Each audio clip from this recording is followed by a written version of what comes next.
গণতন্ত্র ও সুশাসনের অভাব এখনও বাংলাদেশে বিনিয়োগের ক্ষেত্রে বড় অন্তরায় বলে মনে করেন মার্কিন রাষ্ট্রদূত রবার্ট মিলার। বিকেলে ইউএস ট্রেড শো উপলক্ষে আয়োজিত এক সংবাদ সম্মেলনে মন্তব্য করেন তিনি।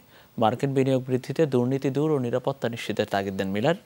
জানান, খুব শিগগিরই মার্কিন বিনিয়োগকারীরা বাংলাদেশে আসবেন। একক দেশ হিসেবে বাংলাদেশ সবচেয়ে বেশি পণ্য রপ্তানি করে যুক্তরাষ্ট্রে। 2018 সালে দেশটিতে রপ্তানি করা হয় $820 কোটি। একই সময়ে আমদানি করা হয় $210 কোটি পণ্য, যা আগের বছরের তুলনায় 43% বেশি। মার্কিন রাষ্ট্রদূত বলেন, দুদেশের মধ্যে এই দ্বিপাক্ষিক বাণিজ্য আরও বৃদ্ধি করা সম্ভব। এ অঞ্চলের মধ্যে বাংলাদেশি বিনিয়োগের জন্য উপযুক্ত। যুক্তরাষ্ট্রের অনেকেই এখানে বিনিয়োগে আগ্রহী, কিন্তু এ সুযোগ কাজে লাগাতে গণতন্ত্র, সুশাসন ও মানবাধিকারের বিষয়টি নিশ্চিত করতে হবে। গেল এক দশকে বাংলাদেশের অর্থনৈতিক উন্নয়ন নিয়ে গর্ব করার মতো। অনেকেই বিনিয়োগে আগ্রহী, তবে কোনো দেশে বিনিয়োগের ক্ষেত্রে সাধারণত সে দেশের গণতন্ত্র, সুশাসন, মানবাধিকার, আইনের শাসনের বিষয়টি বিবেচনায় নিয়ে থাকেন বিনিয়োগকারীরা। এছাড়া দুর্নীতি এবং নিরাপত্তার বিষয়টিও নিশ্চিত করতে হবে।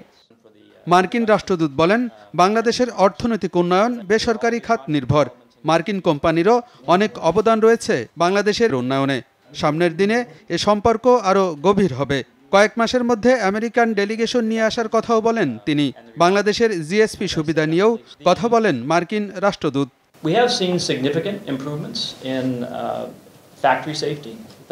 বাংলাদেশের কর্মক্ষেত্রের ব্যাপক উন্নতি হয়েছে। বিশেষ করে অ্যাকর্ড অ্যালায়েন্সের উদ্যোগে কারখানার কর্মপরিবেশ এবং নিরাপত্তা অনেকটাই নিশ্চিত হয়েছে।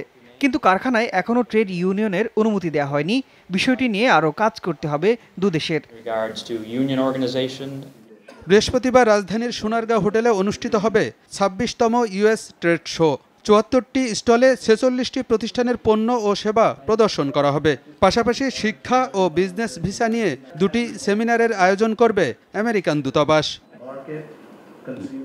আলমগীর হোসেন, যমুনা নিউজ, ঢাকা।